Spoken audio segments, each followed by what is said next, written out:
টেস্টে অধিনায়ক হিসেবে ঋষভ পান্তের শুরুটা মোটেই ভালো না, এবং যেখানে প্রথম টেস্টে ভারত ইতিমধ্যে দক্ষিণ আফ্রিকার বিরুদ্ধে হেরে 1-0 পিছিয়ে আছে, ফলে দ্বিতীয় টেস্ট জয় অর্থাৎ সিরিজকে সমতা ফেরাতে হলে এই টেস্ট জয় কিন্তু অনিবার্য। নইলে এই টেস্টে যদি ইন্ডিয়া হারে তাহলে সিরিজ হারতে হবেই, ডেফিনেটলি ড্র হলেও কিন্তু হারতে হবে।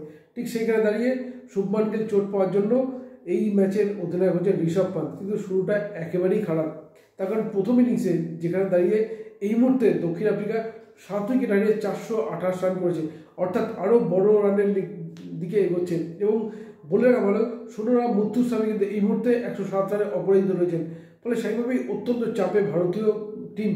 এবং যদি বলে রাখা প্রয়োজন যে এই ম্যাচে ঋষভ পান্ত অধিনায়ক হিসেবে প্রথম শুরু করেছেন, এবং শুরু করেই দক্ষিণ আফ্রিকার শুরুটা কিন্তু খুব একটা খারাপ হয়নি, কারণ প্রথম দিনেই তারা যেভাবে খেলে আসছিলেন, বিশেষ করে অধিনায়ক টেম্বা বাউমা খেলাটা কিন্তু দাঁড় করে দেন। এবং তারপরে আমরা দেখেছি দক্ষিণ আফ্রিকা এই মুহূর্তে প্রায় 428 রানে পৌঁছেছে, ফলে ভারতের উপর চাপ বাড়ছে। এবং এই স্কোরটা যেখানে মুথুস্বামী এই মুহূর্তে 107 রানে অপরাজিত আছেন, ফলে মনে করা হচ্ছে দক্ষিণ আফ্রিকা হয়তো 500 ক্রস করে গেলেও যেতে পারে।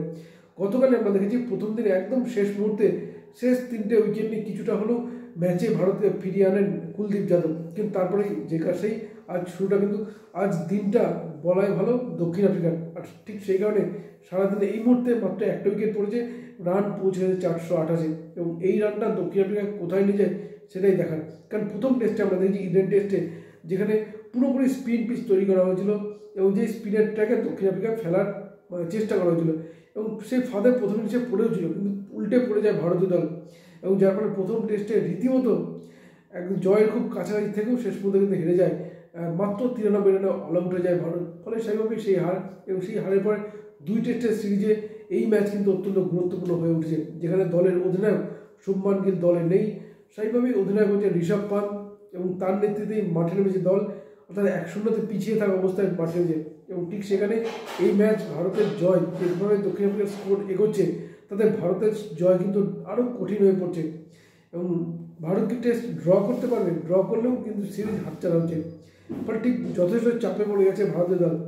আমরা জানি না দক্ষিণ আফ্রিকার ইনিংস কোথায় শেষ হবে, কারণ মুথুস্বামী আবার বলবো 107 রানে অপরাজিত রয়েছেন, এবং দক্ষিণ আফ্রিকার 7 উইকেট হারিয়ে 428।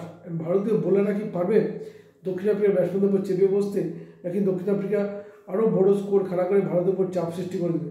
দেখা যাক কী ফল বেরোয়, নজর থাকবে আমাদের।